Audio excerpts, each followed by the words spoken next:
بسم اللہ الرحمن الرحیم۔ ایک زندہ شخص پر قبر کے عذاب کا سچا واقعہ۔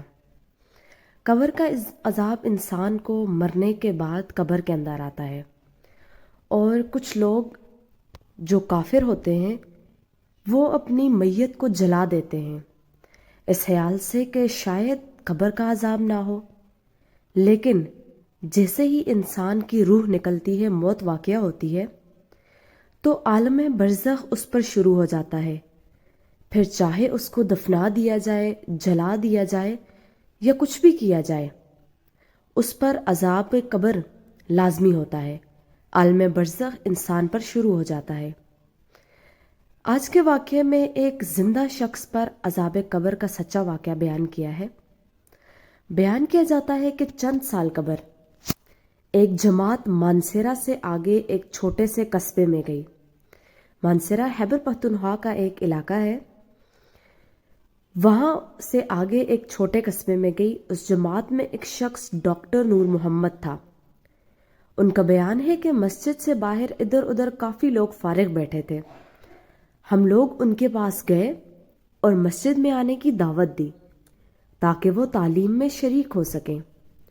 کچھ لوگ ہمارے ساتھ مسجد میں آنے پر تیار ہو گئے۔ ایک صاحب نے کہا کہ میں اپنے نماز کے وقت آؤں گا اور نماز کے بعد عذاب قبر کا ایک واقعہ آپ لوگوں کو سناؤں گا۔ چنانچہ ظہر کی نماز کے بعد یہ شخص ہمارے پاس بیٹھ گیا، اپنا تعارف کروایا کہ وہ ایک ریٹائرڈ فوجی نوجوان تھا۔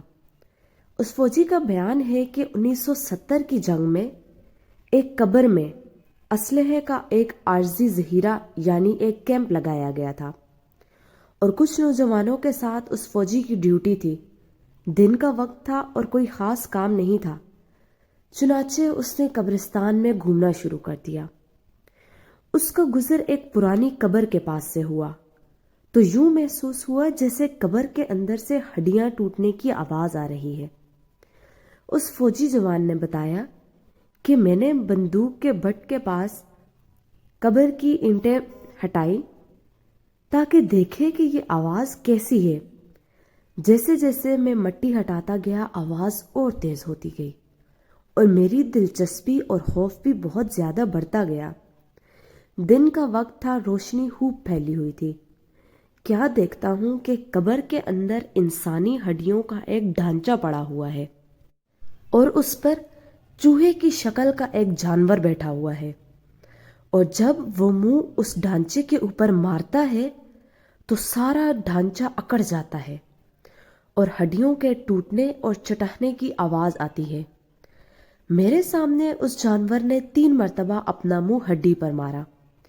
مجھے بہت ترس آیا کہ یہ جانور اس کو بہت تکلیف پہنچا رہا ہے۔ چنانچہ رائفل سے جب میں نے اس جانور کو مارنے کا ارادہ کیا تو وہ مٹی میں چھپ گیا۔ تھوڑی دیر کے بعد وہ جانور قبر سے نکل کر میری طرف لپکا اور میرے اوپر ایسی دہشت سے سوار ہوا کہ میں اسے مارنا بھول کر اپنی جان بچانے کی خاطر بھاگ کھڑا ہوا۔ کافی دور جانے کے بعد میں نے مڑ کر دیکھا، وہ جانور میرے پیچھے تیزی سے بھاگا آ رہا تھا۔ قریب ہی پانی کا ایک گھڑا تھا۔ اس جانور سے بچنے کے لیے میں اس جوہڑ یعنی گھڑے میں داخل ہو گیا۔ میں نے پیچھے مڑ کر دیکھا کہ جانور جوہڑ کے کنارے پر آ کر رک گیا ہے، اور کچھ دیر کے بعد اس نے اپنا منہ پانی میں ڈال دیا۔ یکدم پانی کھولنے لگا۔ میں بھاگ کر جوہڑ سے باہر نکلا۔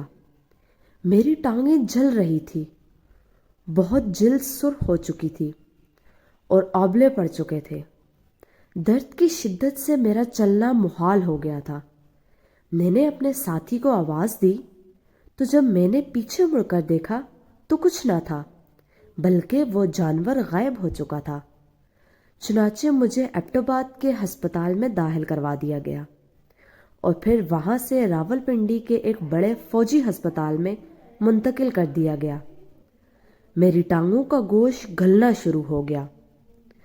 ہر وقت بدبودار پیمپ اور خون رستا رہتا تھا۔ پیپ اور خون ہر وقت بہتا رہتا تھا۔ کسی علاج سے افاقہ نہیں ہوا مگر مرض بڑھتا گیا۔ جیسے جیسے دوائی لگتی رہی ویسے ویسے جسم سے گوشت علیحدہ ہوتا گیا۔ استغفر اللہ۔ اس وقت دونوں ٹانگوں کی طرح صرف ہڈیاں بچ گئی ہیں۔ گوشت آہستہ آہستہ گل کر علیحدہ ہو چکا ہے اور ہر وقت مردے کی سی بدبو آتی رہتی ہے۔ پھر اس شخص نے ہمیں اپنی دونوں ٹانگیں دکھائی جن پر پٹیاں بندھی ہوئی تھیں۔ اللہ معاف فرمائے۔ اللہ تعالی ہمیں قبر اور جہنم کے عذاب سے محفوظ رکھے، آمین ثم آمین۔ ایک جوان صحت مند انسان کا یہ حال ہو گیا تو جو قبر میں پڑے ہیں ان کا کیا حال ہوگا؟ نعوذ باللہ، اللہ تعالی ہم سب کو قبر کے عذاب سے بچائے۔ اس واقعے سے ہمیں یہ سبق ملتا ہے، بے شک بعض دفعہ اللہ تعالیٰ لوگوں کی عبرت کے لیے دنیا میں ہی اپنے عذاب کا مشاہدہ کرا دیتا ہے، جیسا کہ اس واقعے میں بھی آپ نے ملاحظہ فرمایا۔ اللہ تعالیٰ ہمیں اعمال صالح کرنے کی توفیق عطا فرمائے، آمین ثم آمین۔ اپنا خیال رکھیے گا، اللہ حافظ۔